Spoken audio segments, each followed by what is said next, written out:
In the Western world, our news headlines have been continually dominated by the conflicts going on in Ukraine and Gaza, and more recently by Donald Trump's territorial threats against Greenland and Panama. Most of my audience are Westerners, and that probably means that in all of the noise that's going on right now, you missed hearing about one of the biggest geopolitical earthquakes in decades that also just took place in sub-Saharan Africa. Here, Rwanda, a small landlocked country only about the size of Massachusetts, is busy covertly invading and conquering swaths of land from its much larger neighbor, the Democratic Republic of the Congo, or the DRC. At first glance, Rwanda would appear to be vastly outclassed by the DRC to the point where a Rwandan invasion almost appears to be insanity. The DRC has nearly 10 times Rwanda's population and 89 times Rwanda's land area. It is like a country the size of Massachusetts invading a country the size of the entire western United States. And yet, the tiny country with 1/10 the population and 1/89th the land area is currently winning decisively. In January of 2025, the UN estimated that between 3,000 and 4,000 Rwandan soldiers had crossed over the border into the eastern DRC to directly support an armed militia organization there known as M23, a supposedly local Congolese rebel group largely made up of ethnic Tutsis that insists is independent from Rwanda, but which is actually directed, armed, funded, and supported directly by Rwanda according to both the United Nations and the United States. M23 rebels have been spotted operating in the DRC with state-of-the-art equipment, like modern carbines, surface-to-air missiles, anti-tank weapons, helicopter gunships, artillery, and armored vehicles that are rare among East African rebels and make them appear as more of a professional army than a ragtag militia. Throughout 2024, M23 rebels and Rwandan soldiers steadily expanded their area of control in the DRC's North Kivu province immediately across the border from Rwanda. But near the end of January 2025, an earth-shattering development took place. M23 and thousands of Rwandan soldiers surrounded and besieged the major eastern Congolese city of Goma, the capital city of the country's North Kivu province, home to around 1 million people.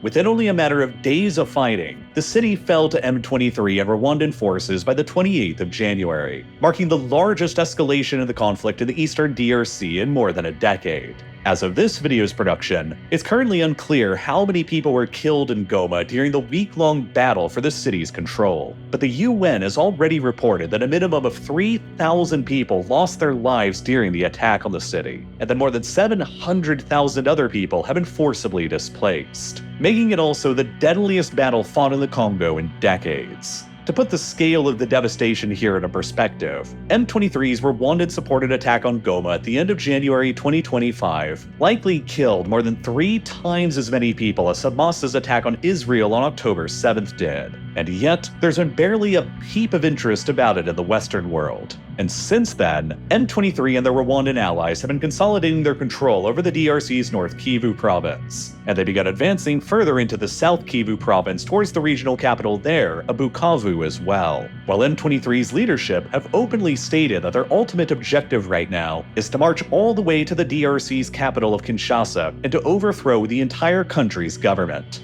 The president of the DRC has already compared Rwanda's president, Paul Kagame, to that of Adolf Hitler, and he has labeled M23 and Rwanda's seizure of Goma and the deaths of thousands in the process as amounting to a declaration of war on the DRC. Historically, Rwanda has attempted to maintain at least some element of plausible deniability concerning M23's operations in the Congo, consistently insisting that they have nothing to do with actually supporting them. But during a recent interview with CNN on the 3rd of February, Rwanda's president was asked this very pointed question. So let me ask this directly, Mr. President. Today on the 3rd of February, does Rwanda currently have any troops at all in Eastern DRC? I don't know. You're the commander-in-chief. Yeah, there are many things I don't know. But if you want to ask me, is there a problem in Congo that concerns Rwanda, and that Rwanda would do anything to protect itself? I'd say 100%. Before and after this statement by Rwanda's president, there have been many people who have compared Rwanda's recent actions in the eastern DRC to Russia's actions in eastern Ukraine in 2014, with some analysts even calling Rwanda's Paul Kagame the Vladimir Putin of Africa. Rwanda's government publicly maintains an ambiguous position on whether or not its troops are actively invading the DRC, while its M23 proxy force that has seized control over swaths of land across the border justifies its actions based on the grounds that it is defending the DRC's ethnic Tutsi minority from alleged government persecution. Similarly, in 2014, Vladimir Putin covertly deployed Russian soldiers across the border into eastern Ukraine to support pro-Russian separatist militias in the Donbass. Russia then consistently denied that its soldiers were present, while the separatist proxy militias in Donetsk and Luhansk were armed, directed, and supplied by Russia anyway. Seizing control over a swath of territory in the Donbass, the proxy separatist militias claimed that their actions were done in order to defend Ukraine's ethnic Russian minority from alleged government persecution. And then, 8 years later, Putin dropped all of the pretexts when he directly annexed the separatist-controlled areas and invaded Ukraine. In the Rwanda and DRC analogy, what Rwanda has so far done in the eastern DRC is pretty analogous to what Russia did in the Donbass through 2014. And while no direct annexation of territory has taken place just yet, the areas that have come under M23's control in the eastern DRC are effectively functioning as de facto extensions of Rwanda already anyway.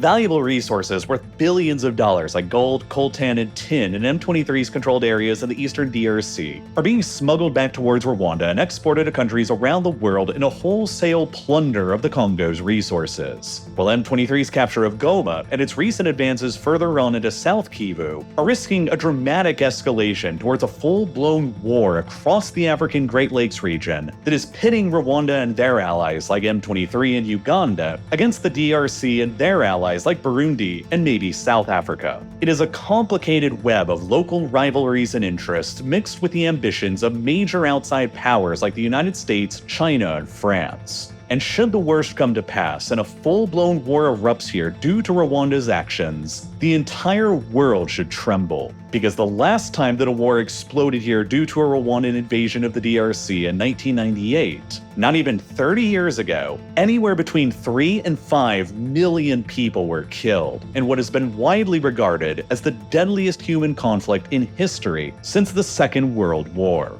This conflict in the eastern DRC is very important to understand right now, and it has enormous implications for both the future of Africa and for the rest of the outside world as well, including the Western nations who almost all universally support Rwanda in this conflict. And in order to understand it, it helps to know some of the region's recent history and how this whole conflict today began. While the origins of the Eastern Congo conflict can be traced back to colonial times, the major trigger began in 1994 with the infamous Rwandan genocide. Two major ethnic groups comprised most of the Rwandan population: the Hutus, who made up 85% of the country's population in 1994, and the minority Tutsis, who made up another 14% of the population back then. Over a period of just 100 days over the summer of 1994, the radical Hutu extremist regime that was in power in Rwanda at the time carried out a ruthless and methodical genocide against the country's minority Tutsi population and moderate Hutus that killed around 800,000 people, or about 11% of Rwanda's entire population. A pace of targeted killing that was so extreme that it is only surpassed in all of history by the Holocaust in Europe. As the Hutu extremist regime focused all of its resources on perpetrating the genocide, a young Tutsi named Paul Kagame and his militia of Tutsi exiles called the Rwandan Patriotic Front, or the RPF, based across the border in Uganda, invaded Rwanda and marched on the capital, Kigali, taking it over and overthrowing the Hutu extremist regime and stopping the genocide in the process. During and after the genocide, as Kagame and the Tutsi-led RPF took over, fear of reprisals swept through the Rwandan Hutu community, which led to around 2 million ethnic Hutus fleeing across the border into the DRC, who began settling in huge refugee camps in the neighboring North and South Kivu provinces, dramatically altering the demographic makeup of these two DRC provinces with huge Hutu populations in the process. It also led to the ethnic Tutsi community that was already present in the eastern DRC, also known as the Banyamulenge, to feel increasingly threatened and anxious. The vast majority of the millions of Hutus who fled into the eastern DRC were civilians, but among them included many of the Hutu extremists who had directly organized and participated in the genocide. Kagame's now Tutsi-led government in Rwanda accused the dictator of what was then called Zaire at the time, Mobutu Sese Seko, of harboring these Hutu extremists and allowing them to organize on Rwanda's border and to terrorize the DRC's local Tutsi community. which Kagame asserted was an unacceptable national security threat. Because of Mobutu Sese Seko's support of rebel groups all across Africa, Kagame was able to masterfully gather together a coalition of states opposed to him, including Uganda, Burundi, and Angola, and with the help of the primary opposition leader in Zaire at the time, named Laurent Kabila, they all invaded Zaire in 1996, and within a year by 1997, they managed to rapidly overthrow Mobutu Sese Seko's decades-long regime. This conflict was called the First Congo War. Thousands of people were killed, and Kagame's ally Laurent Kabila was installed as Zaire's new leader, who promptly renamed the country back to the DRC. But the peace didn't last for long. Conspiracies within the DRC quickly began swirling that Laurent Kabila was nothing but an installed puppet of Kagame and the Rwandans. And to try and crush that perception, Kabila began purging ethnic Tutsis from his new government, and he began demanding that the Rwandan army withdraw from the North and South Kivu provinces. He began allowing Hutu extremist militias to begin organizing on the border with Rwanda again. Relations rapidly deteriorated, and Rwanda and Uganda both responded to the change in circumstances by invading the eastern DRC once again in 1998, sparking the Second Congo War. The Rwandans stated that their primary war aim this time around was to create a buffer zone in the eastern DRC that would be militarily occupied by their soldiers in order to create space between Rwanda itself and the Hutu extremist militias operating in the eastern DRC. And the result, this time, was the biggest war that has ever been fought on the African continent in all of human history. Rwanda's invasion was supported by Uganda and Burundi, while the DRC was backed up by troops coming from their former enemy Angola, along with Chad, Zimbabwe, and Namibia, while dozens of various rebel militias supported one side or the other. A complicated web of alliances that have led some people to call this conflict the African World War. Laurent Kabila, the president of the DRC who was installed during the First Congo War, was assassinated in 2001 as the war continued, and his son, Joseph Kabila, assumed power in the DRC in his place. Between 2002 and 2003, the junior Kabila entered into peace negotiations with the Rwandans that ended the fighting of the Second Congo War after nearly 5 years of apocalyptic warfare. The massive scale of the fighting and the widespread famines and other humanitarian disasters that were directly caused by that war caused millions of deaths according to multiple different sources. Between 3 million deaths according to lower estimates up to as many as 5.4 million deaths according to higher estimates, making the Second Congo War, fought between 1998 and 2003, by far the deadliest conflict fought in history since the Second World War, and tragically known about by hardly anybody in the Western world. In the aftermath of the war, a tenuous peace was reached, but instability continued reigning supreme in the eastern DRC, in the frontier provinces of South and North Kivu, and also Ituri, along the borders with Burundi, Rwanda, and Uganda. More than 100 different armed militia and rebel groups have since been sparked into existence here across the eastern DRC, as the central government of the country has struggled immensely for decades with maintaining its authority in the area. This is largely because still to this day, the DRC has no railways or even any paved roads that connect North and South Kivu to the rest of the country. The DRC's capital, Kinshasa, is around 1,500 kilometers away from the major cities here in Goma and Bukavu. And everything the DRC wants to transport to them, whether it's troops or supplies, have to cross vast distances largely over gravel highways if they're lucky, or muddy, flooded earth tracks if they're not so lucky. Meanwhile, Goma and Bukavu are both literally right across the border from Rwanda and only about 100 kilometers away from the Rwandan capital of Kigali, while Rwanda today has a much more extensive network of paved roads than the DRC has, with paved highways that can efficiently carry troops and supplies leading directly to both Goma and Bukavu straight from the capital, Kigali. Now, among those 100 plus militias and rebel groups that came to exist in the eastern DRC was a major Hutu extremist militia with members who directly perpetrated the 1994 genocide in Rwanda, called the FDLR. The FDLR came to prominence in the eastern DRC during the 2000s, and they rapidly attracted thousands of radical Hutu fighters to their cause. And they found themselves in conflict both with the DRC government and a Congolese Tutsi militia that also formed in the North Kivu province that was known as the CNDP, the predecessor organization to the modern Tutsi M23 militia. For years across the 2000s, it was basically a three-way insurgency in the eastern DRC between the Hutu extremist FDLR militia, the Tutsi CNDP militia, and the DRC government until, on the 23rd of March 2009, the Tutsi CNDP militia agreed on a peace treaty with the DRC government. This date, March 23rd of 2009, is where the later M23 movement would take its name from. A few years later in 2012, alleging that the DRC government had failed to adequately implement the March 23rd peace treaty, hundreds of mostly Tutsi officers and soldiers within the DRC military who were largely former members of the CNDP militia mutinied and formed the new M23 rebel militia. It's widely believed that almost immediately after, M23 began being supported and armed by the Rwandan state intelligence and security agencies, and they were able to rapidly overwhelm a swath of territory in the DRC's North Kivu province, culminating with them managing to capture North Kivu's provincial capital of Goma,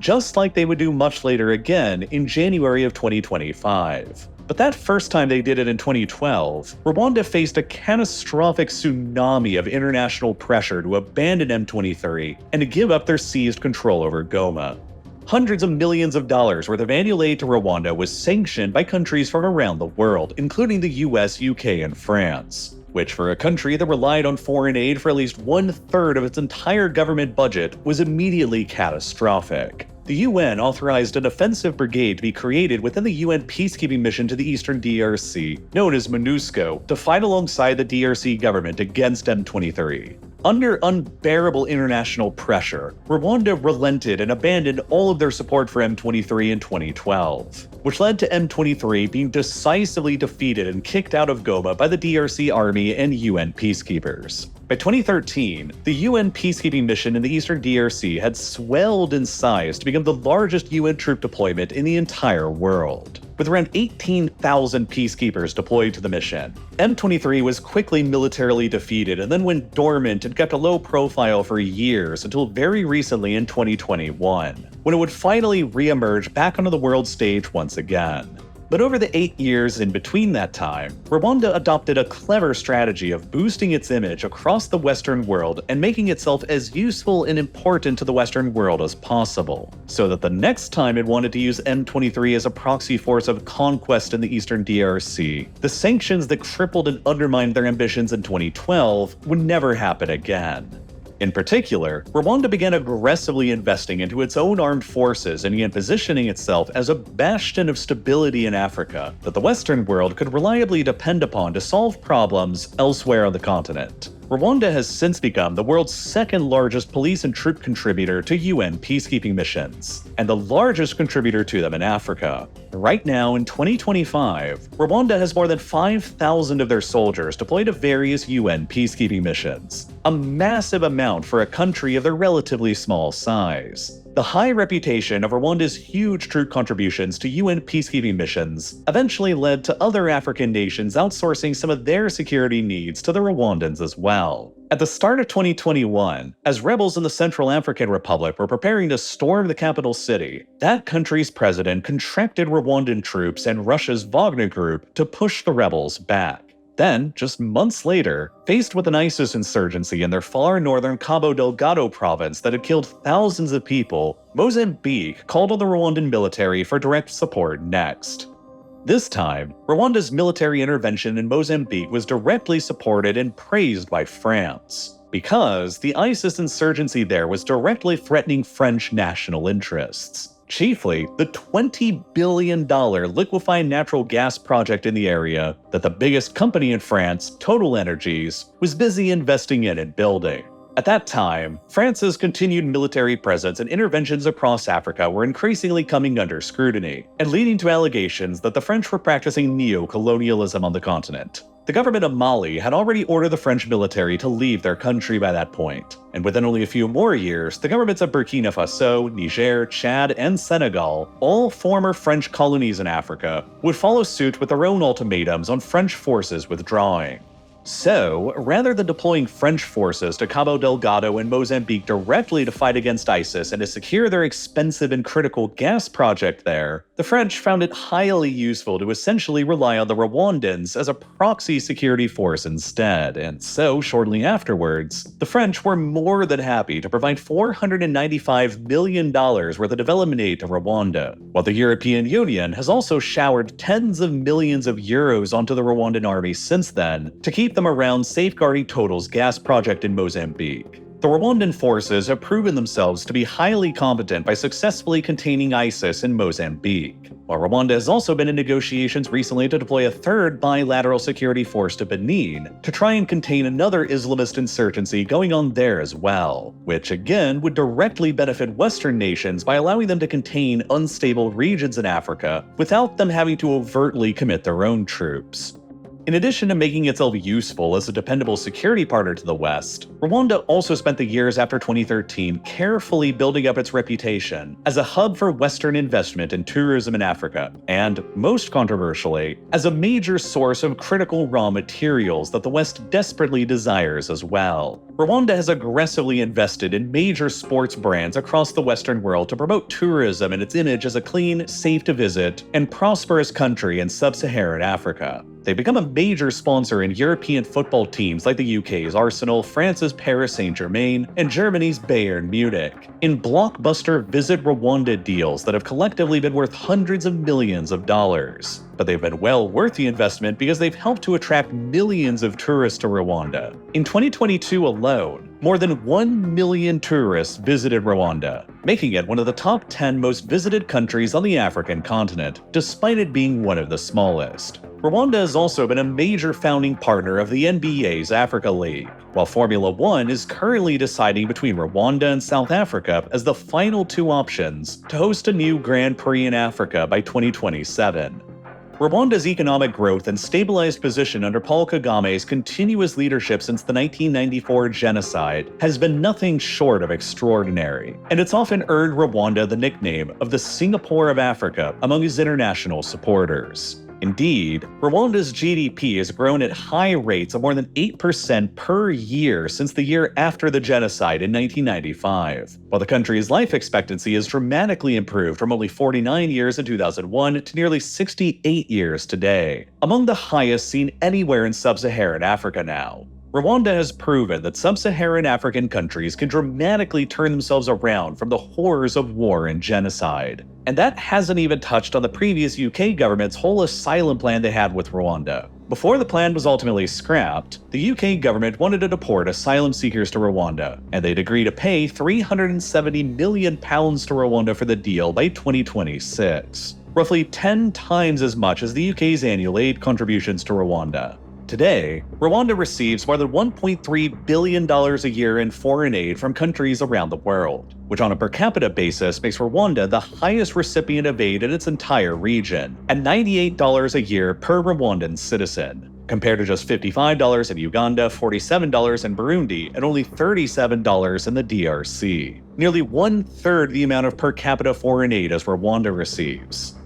All of this effectively means that after 2021, when M23 was reactivated in the eastern DRC and continued its insurgency there again, the outside world was going to be far more reluctant to severely sanction and punish Rwanda again, like they did the last time in 2012. And that seems to have been exactly Rwanda's calculus too. As it has done before in the past, M23 justified restarting its insurgency after 2021 in order to defend the ethnic Tutsi community in the eastern DRC, who were allegedly under threat by Hutu extremist militias in the area like the FDLR. But the FDLR was largely already a spent force by that time. The UN estimated that the FDLR only had somewhere between 1,000 and 1,500 fighters by that point, only about 1/7 of the numbers that they had previously back in 2007, when they posed a much more substantial threat to the Tutsis in Rwanda. Kagame's government in Rwanda has frequently characterized the continued existence of the FDLR and other Hutu extremist militias in the eastern DRC as an existential threat,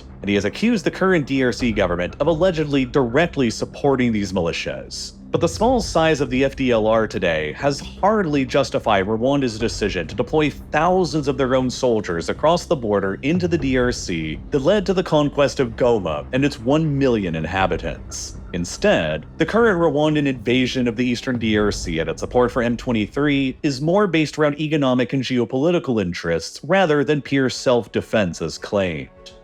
Between 2023 and 2024, leading up to the assault on Goma in early 2025, M23 seized control over large areas throughout the North Kivu province in the DRC that also happens to be one of the DRC's most mineral-rich regions as well. As of early 2025, M23 has taken over several rich mining areas in gold, coltan, and tin across the eastern DRC that are becoming increasingly critical industrial resources. Mysteriously, since these advances, despite possessing almost no gold or coltan within their own borders, Rwanda has suddenly become a major exporter of both resources. Coltan in particular is a very critical resource today because it's a vital raw material for producing electronics like smartphones and laptops. By far, the largest amount of known coltan reserves in the world are in the DRC, where about 70% of the world's coltan reserves are known to be located, primarily located in the North and South Kivu provinces that are located right across the border from Rwanda. As a result, for many years, the DRC was also the world's largest exporter of coltan until in the 2010s when, mysteriously, Rwanda began surpassing them.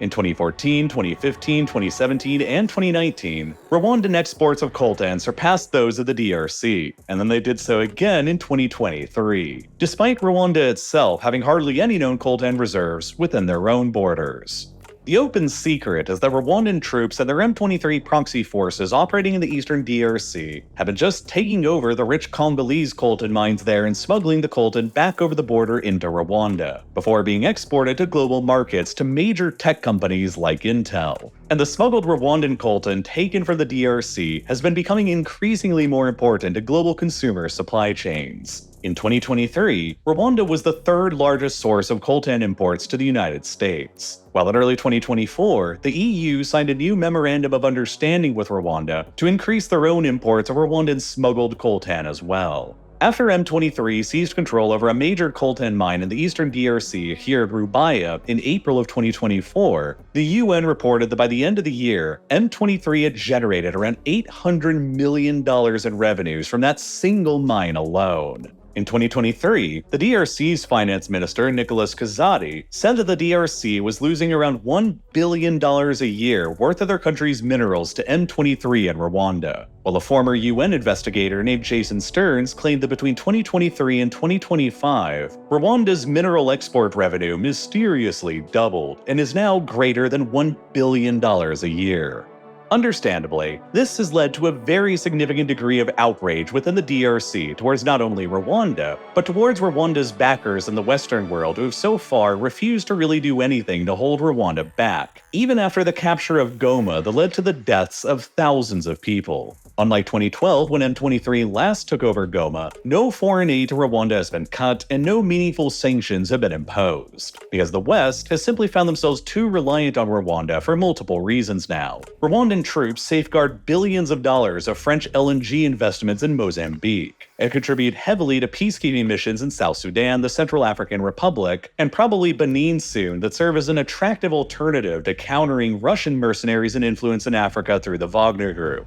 Rwanda has close investment relations with major Western sports organizations, while Rwanda's increasing plundering of the DRC's resources in the east had become a way for Western companies to access the DRC's resources by proxy through Rwanda instead, a partner that they view as being more reliable and stable to do business with than the DRC. Many Congolese have begun to see M23 and Rwanda's conquests in the east as effectively a Western conquest of their resources through Rwanda and M23 as proxies, which is why on the 28th of January, right after Goma fell to M23 and the Rwandans, Congolese protesters violently attacked the embassies of the United States, France, Belgium, and Japan, along with the embassies of Rwanda and Uganda in the DRC's capital, Kinshasa. With most of the world seemingly indifferent to M23 and Rwanda's actions in the eastern DRC this time around, and with most of the focus in the West being on other major ongoing global conflicts in Ukraine and Gaza, and even in Sudan and Myanmar, it's likely that M23 and Rwanda will continue further with their ongoing offensive by attempting to consolidate their control over North Kivu, and prodding into South Kivu in search of further conquests. And there's a substantial risk that because of that, the current conflict in the eastern DRC that Rwanda is stoking could dramatically explode into another full-blown regional war like the catastrophic Second Congo War again. Burundi, which currently has a government that's dominated by Hutus, is deeply suspicious that Kagame's Rwanda is funding Tutsi opposition groups in their country, and might have designs on overthrowing their government as well. Like how M23's leaders have already stated that one of their objectives is overthrowing the government in the DRC. Thus, Burundi has already deployed several thousand soldiers into the South Kivu province of the DRC to fight alongside the DRC government against Rwanda and M23, while Burundi has also collaborated with the Hutu extremist FDLR militia in the eastern DRC recently as well. And at the same time, Uganda is facing a looming succession crisis with an aging 80-year-old dictator who's been in power since the 1980s, and his unpredictable son, who's the heir apparent. In 2022, this Ugandan dictator's son took to Twitter and repeatedly threatened that he would invade and conquer Kenya, calling the border between them a fake colonial construct and boasting that it would only take him and his army just 2 weeks to reach the Kenyan capital of Nairobi. Ugandan troops are also already present in the eastern DRC, where they are busy carving out their own sphere of influence in collaboration with Rwanda and M23, meaning that if a full-blown war explodes between the Rwandans and M23 against the DRC government in Burundi, it's likely that, just like during the first 2 Congo wars, Uganda would likely take the Rwandan side again if there is to be a 3rd Congo war soon. Rwanda and M23's actions in the eastern DRC and the capture of Goma, though not reported on much in the Western world, represents the biggest threat to Africa's borders that have been seen in decades. While Rwanda's assault on the territorial integrity of the DRC is only the latest challenge to the global norm against territorial conquest, that's being challenged by the Russians in Ukraine and by the Israelis in the occupied Palestinian and Syrian territories. It will be very important to continue paying attention to this as the situation continues developing. Now, there's a lot of data that goes into producing these kinds of videos. Whether it's visually showing the scale of Rwanda and the DRC in an American context and comparing their population sizes, detailing out where the eastern DRC's valuable resources are located and how M23 and Rwanda are pillaging them, or showing you how transportation infrastructure and geography contribute to the instability in the eastern DRC and the proliferation of rebel groups there, the ability to actually visualize raw data like this on the map instead of just reading about it in text format is exactly what makes learning about these kinds of complicated geopolitical subjects so fascinating to me, and it's why the Exploring Data Visually course is one of my favorite courses that I've ever taken with this video's sponsor, Brilliant. They start out by teaching some real bare-bone fundamentals through interactive exercise and straightforward explanations. Then as you progress, they bring these small concepts together into the bigger process, and soon enough, you have a decent grasp of what originally seemed like a daunting subject. And the same goes for all the other subjects they cover too, from calculus to AI to computer science, advanced physics, geometry, and much more. I think that Brilliant is perfect for the kind of person who genuinely loves understanding new things, as they get you to the level where you can apply the concepts you learn into your everyday life. And they also make learning super practical. Their courses break down into short segments of about 15 minutes, so you can easily use their app to make steady progress in learning while you're commuting or have some free time. So, if you're the type of person who loves learning new things, you can try out everything Brilliant has to offer for free for a full 30 days by clicking the button here on your screen right now, or by visiting brilliant.org/real-life-lore, or by clicking the link that's down below in the description. And best of all, you'll also get 20% off of an annual premium subscription. It's an incredible way to help support my channel and learn some cool new things at the same time. And as always, thank you so much for watching.